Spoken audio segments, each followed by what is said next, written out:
निशा गर्मा गर्म बन बेच रही है।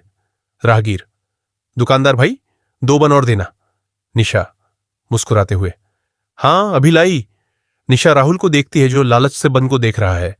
राहुल डरकर भागने लगता है, लेकिन निशा उसे आवाज देती है और एक तले हुए बन का पैकेट उसकी तरफ बढ़ाती है।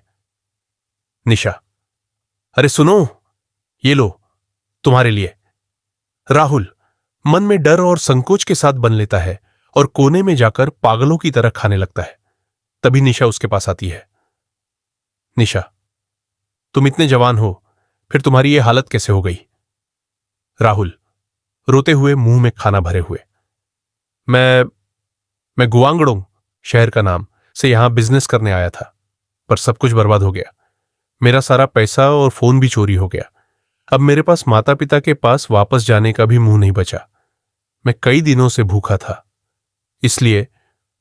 निशा प्यार से समझाते हुए, कोई बात नहीं, आगे से जब भी भूख लगे मेरी दुकान पर आ जाना, मैं तुमसे पैसे नहीं लूंगी। निशा अपने गल्ले से कुछ पैसे निकालती है और राहुल के हाथों में थमा देती है।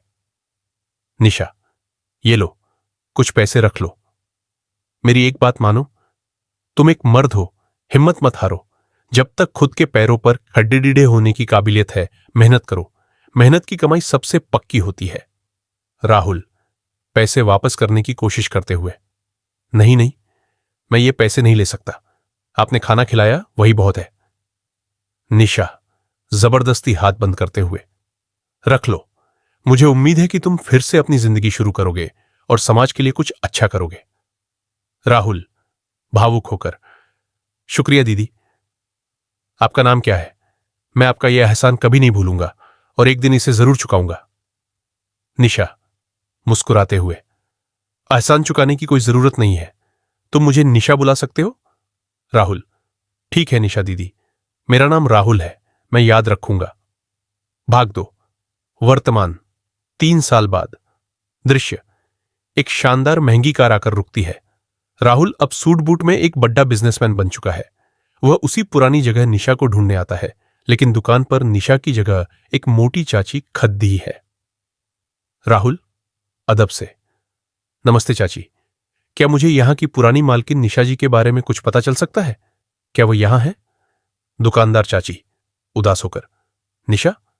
अरे बेटा, 2 महीने पहले उसके पास पैसों की बहुत तंगी हो गई थी, इसलिए उसने ये दुकान मुझे बेच दी। राहुल चौंक कर, दुकान बेच दी? पर क्यों? दुकानदार चाची, उसकी मां बहुत गंभीर बीमार है, इलाज के लिए उसे पैसों की सख्त जरूरत थी। राहुल परेशान होकर, बीमार है? तो वो इस वक्त कहां होगी? क्या आपके पास उसका कोई नंबर या पता है? दुकानदार चाची सोचते हुए, नंबर? अरे, मैंने अभी नया फोन लिया है, तो पुराना सारा कांटेक्ट डिलीट हो गया। मुझे नहीं पता, तुम किसी और से पूछो, मुझे तो अपना धंधा देखना है। राहुल निराश होकर वहां से अस्पताल की तरफ निकल जाता है।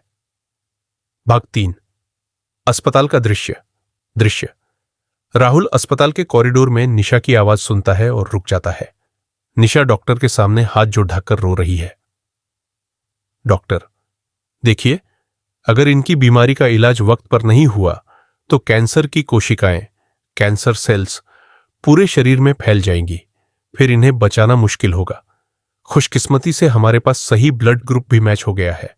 बस आप जल्दी से ऑपरेशन की फीस जमा करवा दीजिए ताकि हम सर्जरी शुरू कर सकें। निशा रोते हुए हाथ जोड़ाकर, डॉक्टर साहब प्लीज, क्या आप पहले ऑपरेशन शुरू नहीं कर सकते? मैं कसम खाती हूं, मैं पाई पाई चुका दूंगी। प्लीज मेरी मां को बचा लीजिए। डॉक्टर रूखेपन से, देखिए, अस्पताल के अपने नियम कानून होते हैं, बिना फीस जमा किए हम आगे नहीं बढ़ सकते। तभी राहुल पीछे आकर खाड़ी डिडिया होता है और निशा को पुरानी बातें याद आती है जब उसने राहुल की मदद की थी। राहुल डॉक्टर से कहता है कि सारी फीस वो भरेगा और निशा की मां की जान बच जाती। ये स्क्रिप्ट डबिंग या शॉर्ट वीडियो बनाने के लिए एकदम परफेक्ट है। अगर इसमें कुछ और बदलाव करना हो तो मुझे बताना भाई।